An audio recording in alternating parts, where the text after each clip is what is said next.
Same philosophy applies to tennis. Create that opportunity through the rally. If neither player advances to net behind the serve or return, then the point progresses to phase 2, the setup, which is nothing more than the baseline rally. Oftentimes, points break down in phase 2 when players become impatient in setting up the point. Mentally, you should be prepared to hit as many shots as necessary to create an opening in the court or an opportunity ball to work with to begin finishing the point. Your objectives are to establish offensive control through the rally and to maintain good court position so the opponent doesn't get any open court opportunities. To best accomplish these objectives, you should apply what you learned in Winning with Your Game Part 1 by using the patterns and shots that are best for your court position, finding correct recovery behind every shot.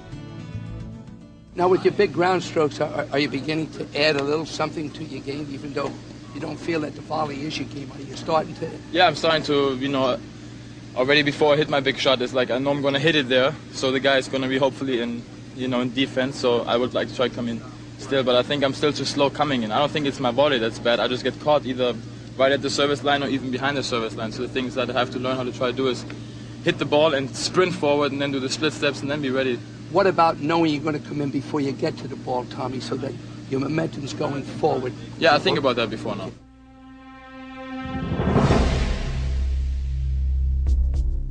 The opportunity ball is a ball that you can see, you can feel, and then do something with offensively within your style of play.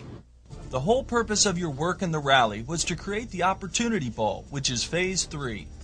Opportunity can present itself in different ways and can be any situation that allows you to begin closing out the point.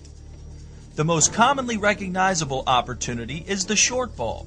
Often the result of you hitting a penetrating ground stroke in the rally, the short ball presents the option to advance to net on a forcing approach shot, or for some styles of play, go for a put-away winner. The second opportunity is created through shot combinations in the rally that result in pulling the opponent out of position or putting them on the run, which leaves you with an open court opportunity. Open court can also result from the opponent hitting a shot that was not good for their position in the court. Another opportunity comes about by the use of a short angle or a drop shot that pulls the opponent out of position to continue the rally, bringing them into net in a defensive situation. This creates the opportunity for you to hit either the passing shot or the lob. Just be prepared for the next shot right away. Most people, they expecting just waiting for the ball, the opponent to hit the ball. The good players, as they hit the ball, they already know what's coming back. So they're anxious to go to force your opponent right away, like Rios does or Sampras.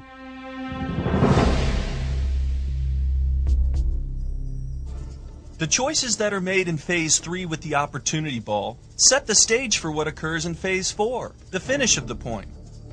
A very aggressive shot maker style player is more likely to try to hit winners with an opportunity ball rather than advance to net.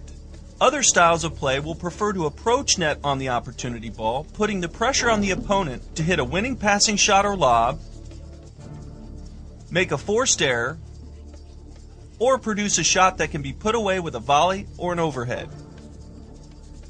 Learning the objectives of the 4 phases of building points should help you better understand the roles for each of your strokes and shots and how to best apply your skills in match play.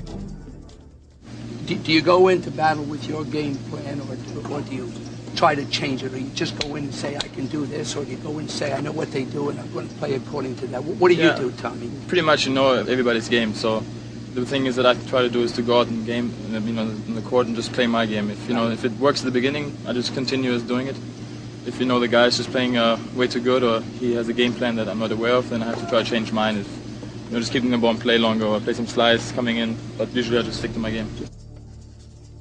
Many times you will be involved in points that don't progress through all 4 phases, but understanding the objectives for each phase will help keep you prepared.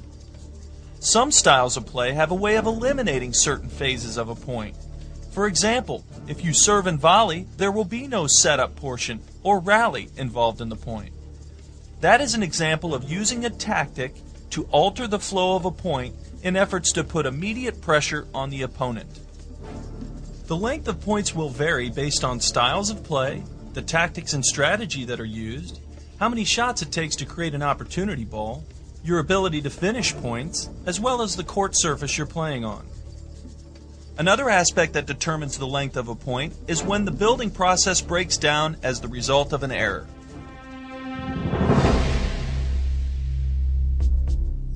I hear the old saying, well, gee whiz, if I just keep that ball in play, eventually I'm going to lose a point because the opponent's going to put it away. If you say it that way, just keeping the ball in play, I agree with you. But I'm not saying that. What we're going to show you in this video is keeping the ball in play with a purpose. You're going to move the opponent, you're going to hit it back behind him, you're going to hit spins, you're going to hit short shots. That's what we mean by keeping the ball in play. And you're going to do that until you create that opportunity for the ball that you feel comfortable to do something with. And you know what? Quite often, keeping the ball in play requires you to be in a little better physical condition as well as mentally, to stay into the game and wait for that opportunity. So don't tell me keeping the ball in play means you're going to lose. But keeping the ball in play without a purpose, you probably will lose. So we're going to change that mentality. Most players who know how to apply strategy and compete well love to play against opponents that always go for big winners. Why? Because winner-oriented players are really competing against themselves and statistics. Unless they are having an unbelievable day, most of the time the winner-oriented style opponent will accumulate far more errors than winners through the course of a match. Playing this type of player calls for a simple and basic strategy. Play consistent and take every opportunity to force the opponent into difficult situations for them to have to hit those winners to beat you. So don't let a few winners by the opponent in the beginning of a match frighten you out of building points. Stay on your game plan and remember that the percentages are on your side. If the opponent does happen to rise to your challenge, hitting more winners than errors from those difficult forcing situations you created, you know you've done the best you can do. The opponent was a better player that day and deserves the win. Just sort of focus on you, or do you pay any attention to the opponent? I don't really pay attention to the opponent. I play my game. I mean, if he beats me that day, it means I wasn't able to beat him. He's better that day. But I think for the match, I just focus on my game. I think when juniors play a match, a lot of times they forget about a checklist, and that is the ratio of unforced errors to forcing shots or to winners. So in other words, if they're beating themselves, they have to have an awareness that, hey, I'm not getting enough balls in play. Let's get that ball back in play. And a lot of times that's good enough. On the other hand, if a player is getting the ball in play and they're playing against a player that has some weapons, then and that's not good enough, then they either have to add pace to their own shots, get the ball deeper, or maybe move that player a little bit more in a way where they're not always on the defensive end of the point. So having a checklist of their winners or their forcing shots along with their opponent's forcing shots and also unforced errors. So I think all of those come into play as far as knowing what is happening and who's doing what to whom in point play.